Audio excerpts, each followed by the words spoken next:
Well, guys, we've done it again. We made it through another entire week of a country that seems to be devolving very rapidly, which means Donald Trump has now been in office for 31 weeks. He's got 177 weeks left to go. And of course, if you are counting down the days, there are 1,238 days for the Mango Menace's heart to make a move on him, so we don't even have to worry about Donald Trump in 2028.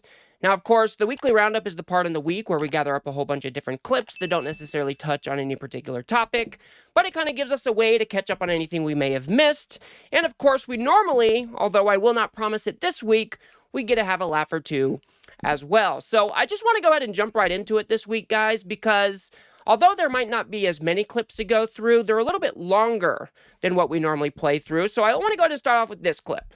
Here's Ghislaine Maxwell just laying the praise on Daddy Trump, maybe a little too thick. If you guys do appreciate my work, please do remember to subscribe. As far as I'm concerned, President Trump was always very cordial and very kind to me, and I just want to say that I admire his extraordinary achievement in becoming the president now, and I like him, and I've always liked him.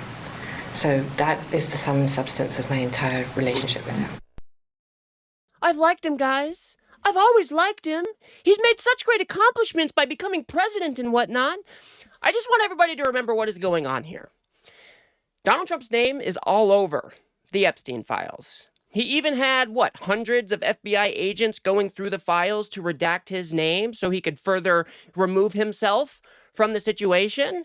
And now you've got his old ex-attorney, or his former attorney, going to have an interview with Ghislaine Maxwell, and he's the guy that holds the pardon power. Donald Trump has the power to pardon Ghislaine Maxwell. Was there anybody for a second that would believe that she was actually going to say anything negative about Donald Trump? No, if she was smart, and because we know she is a terrible human, she is going to say whatever she needs to say to try to get her ass out of prison. We are watching a cover-up in slow motion. It is playing out right in front of our eyes. Now, Congress comes back at the beginning of September, and I hope the Democrats continue to put the pressure on what is actually going on here. But what we are seeing here is corruption at the highest levels. I guess it's what we should have expected from somebody, the piece of shit, Donald Trump. Let's go ahead and move on to this clip where we've got Ron DeSantis trying to say that Florida was screwed over in the last census, but see if you can place his timeline. Florida has been growing. It's been growing a lot since I've been governor, but even before that it was adding population, not at the same rate. And we got shortchanged in the last census. We should have had 2 or 3 seats. We only got 1 seat, and that was really the Biden administration's doing. Is that right, Ron DeSantis? Last time I checked, Donald Trump was president in 2020 when the last census was done. In fact, there has been some reporting to come out to suggest that Donald Trump messing with the census back in 2020 may have not got the proper representation across the country. But this is what Republicans do. I don't know if we should call it time warping. I don't know what we should call it. But this is what they do. They try to blame every single thing that is negative on the prior administration, even if it was Donald Trump who was president during these particular events. They do it all of the time. And what does this allow them to do? It gives them excuses to cheat now. What are we seeing in Texas? We're seeing Donald Trump call up Greg Abbott and say, find me 5 seats. We see J.D. Vance traveling around the country to try to pressure other Republican governors to redistrict as well. And they're all going to base it on this premise that, the Democrats did it first. Even though that is a complete load of shit. These people are just terrible, terrible human beings. Let's go and move on to Jeanine Pirro, where she's giving her description of what tyranny is. What? You know what tyranny is? Tyranny is when you can't walk outside and go to dinner. Yep. Tyranny is when they shoot you and the person walks out of jail before you get out of the hospital. Tyranny is when people are not made accountable. And they should hope that the president comes in with this unified force.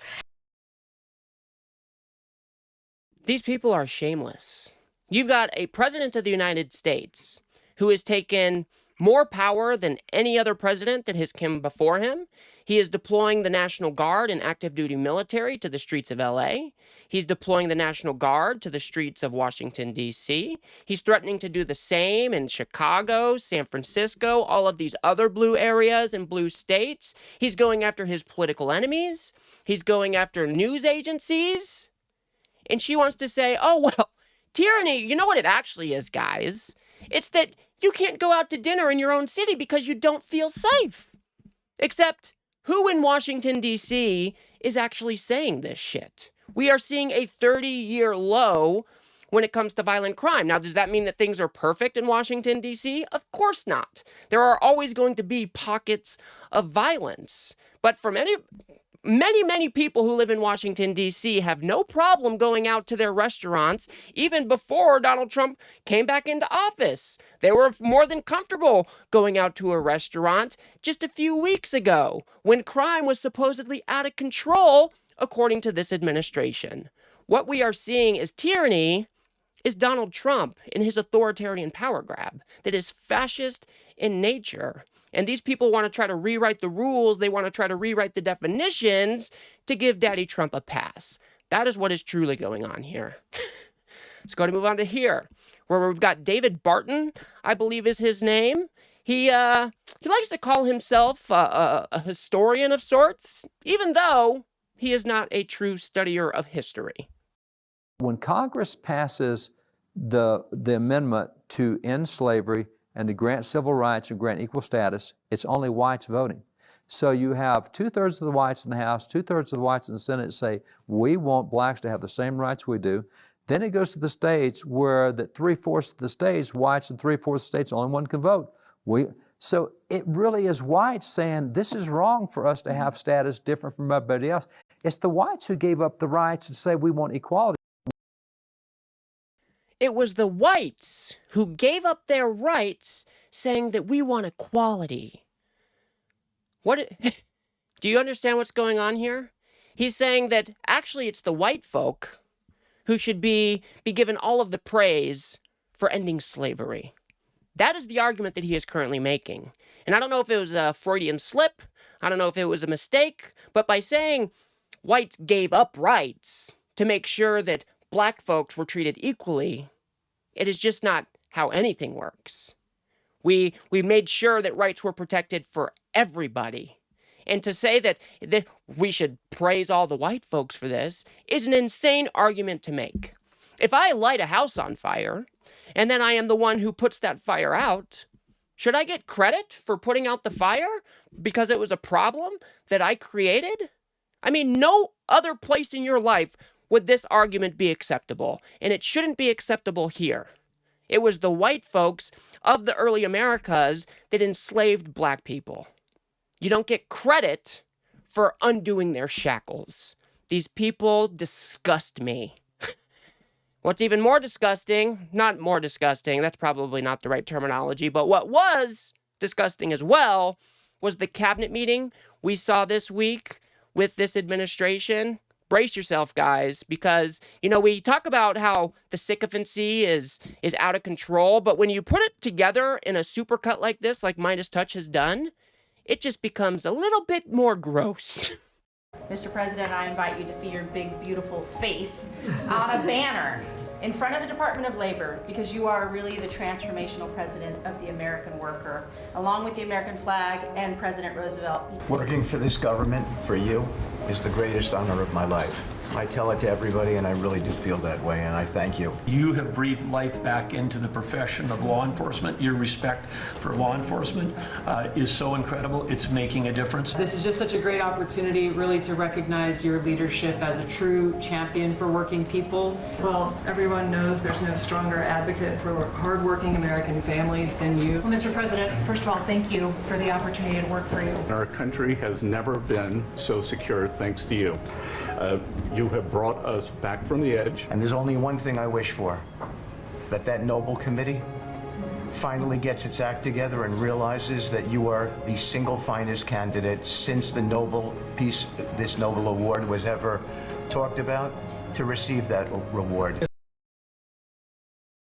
Can you guys imagine, just for a second, if the Obama administration, the cabinet officials, if they sat around a cabinet meeting like this, heaping praise on Barack Obama, what right-wing media would look like, what Fox News would look like. I mean, this is some of the most disgusting shit I think I have ever seen inside of a government. It seems like this would be worse than North Korea.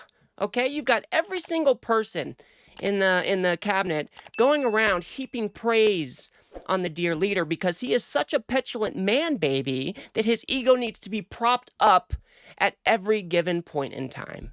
Now, do most of these people believe the things that they are saying? Donald Trump, you're unlocking law enforcement around the country. Our country has never been as secure as it is now. You're the end-all be-all, sir. Do they really believe this shit? Or do they just know their place in this current world where Donald Trump, if anybody steps just a smidgen out of line, that he will come down on you with his full wrath? I mean, it makes my blood curl. It is just so disgusting to me that we have a president of the United States who is so fragile, who is so insecure that he needs to be propped up at every given point in time. And he has the cameras gather around like we're witnessing like the best presentation on earth. Like we're witnessing something of miracles. Or it is wild stuff. And anybody who is indoctrinated into this movement, how can you look at this and say, yeah, that's pretty normal shit, guys. That's pretty normal. Daddy Trump is king. Daddy Trump is the best. Daddy Trump is the end-all be-all. Really crazy stuff, guys. Let's go ahead and move on to this terrifying clip where you've got Stephen Miller calling out Democrats in a I don't know if it could be any more fascistic than this. The Democrat Party does not fight for, care about, or represent American citizens. It is an entity devoted exclusively to the defense of hardened criminals, gangbangers, and illegal alien killers and terrorists. The Democrat Party is not a political party. It is a domestic extremist organization. Somebody needs to get this man back to his cocoon or his coffin or wherever the hell he sleeps at night. This is deranged. You are calling out at least half of the country, if not more, as being domestic extremist organization or extremists as part of this domestic extremist organization. Just think of how insane that actually is, guys. Stephen Miller is the guy who is in Donald Trump's ear. Just imagine the ramifications if these people were able to dub the Democratic Party a domestic terrorist organization or a domestic extremist organization. They are not hiding the cards anymore, guys. They want one-party rule in the United States of America. Why do you think we are seeing this ramping up of military force in our city streets? They are being open and transparent. If they are allowed to dub us, or if they're allowed to dub people in the Democratic Party as some sort of domestic extremists, that has a whole bunch of implications. You couldn't do business with these people. You couldn't donate with these people. Good luck ever serving in government ever again. I mean, what do you do with this nonsense? It is truly, truly deranged and unhinged rhetoric to be spewing. And now you've got people in Fox News making short clips of this, passing it around like it's normal. This is not normal, folks. Democrats don't do shit like this.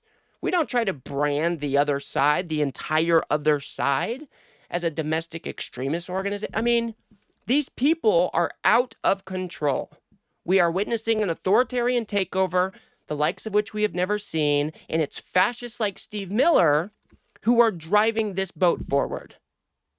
We got to wake up, folks. We got to hit the streets. We got to resist. We have to push back against this shit. They are coming after anybody who has not been indoctrinated into the MAGA movement. That is what they are after here. And I want to go ahead and point out this last clip because I think Larry Krasner has it exactly right, okay? We have got to be serious about prosecuting these fascists. It's got to be one of the number one priorities of resistance. It's got to be the number one priorities if a Democrat gets reelected as the president. These people need to be held accountable for their actions, and Larry Krasner points that out here. So if what you have is a group of ICE agents, or you even have the military coming into Philadelphia and they're committing crimes, they're committing assaults that are illegal, homicides that are illegal, they're kidnapping people, they're engaging in unlawful restraint, which is a crime in the Commonwealth of Pennsylvania, they're obstructing the administration of justice. If you have people coming in, military, ICE, whoever it is, acting beyond their legal authority, they can be prosecuted, assuming they commit crimes, in state court. And they cannot be pardoned by the president, which means they get to tell a Philadelphia jury exactly why it is that they thought they could invade this city, and they get to bear the consequences, whether they are handcuffs, a jury trial, or a jail sentence. This is the exact right stance to take. And local leaders, state leaders all around the country need to adopt this stance. What are we even seeing out of this ICE agency? They've been rolling into communities with their masks on. They're inflicting violence. They're inflicting brutality. They're stripping away due process rights away from folks. They're raiding Home Depots. They're raiding the fashion district. Why are they covering their face?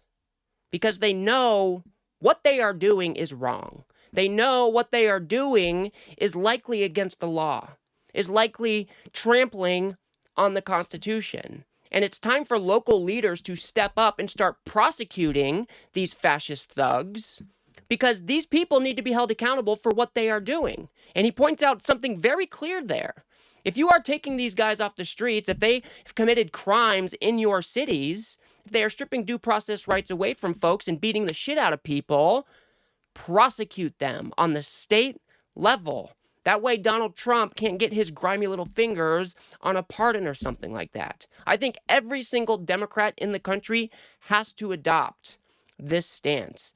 Every single one of these assholes needs to be held accountable. They are trying an authoritarian takeover of our country. They are stripping away fundamental rights that are supposed to be guaranteed by our Constitution. It is not okay. It should not be happening in the United States of America. And if there's one thing that we can do, it is prosecuting these thugs, holding them accountable with the rule of law. I think Larry Krasner is exactly right here.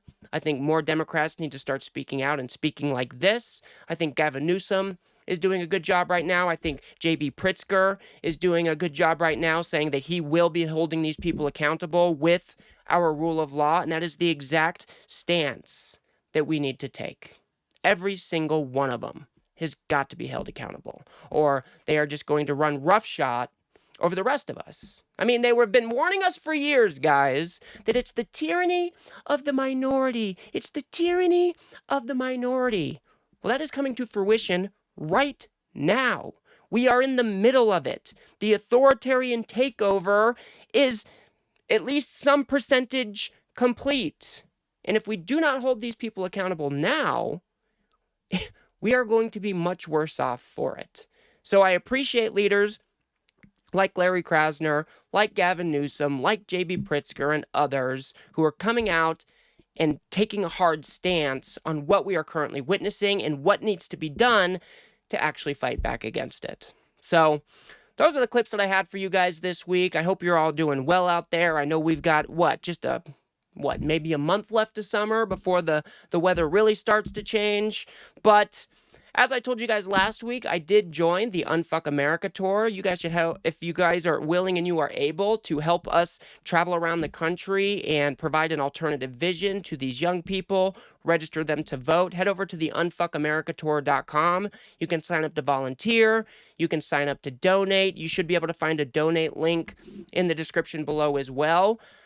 This has got to be a team effort, guys. Pushing back against these fascists, against this authoritarian takeover, it's got to be a team effort. So, like I said, if you are willing and you are able, help us out over at theunfuckamericatour.com. There's a team of us working together to try to travel around the country and provide an alternative vision to what Charlie Kirk and his authoritarian buddies are currently pushing. So, I will leave it there for now, guys.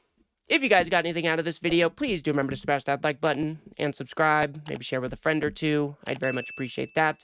We've got to build something here on the left that pushes back against this right-wing media ecosystem that just launders all of this fascist nonsense for the Trump administration day in and day out. So if you do like what I do here, please do remember to smash that subscribe button. Of course, that is free right here on YouTube. If you guys want to go a step above and beyond that, you can become a member by hitting that join button below for as little as $3 a month, or you can jump over to politiscape.substack.com where I own the data, which is a nice thing about that platform. As I will continue to say, guys, this has got to be a team effort, and we've got a ton of work to do. So I'll see you guys next week.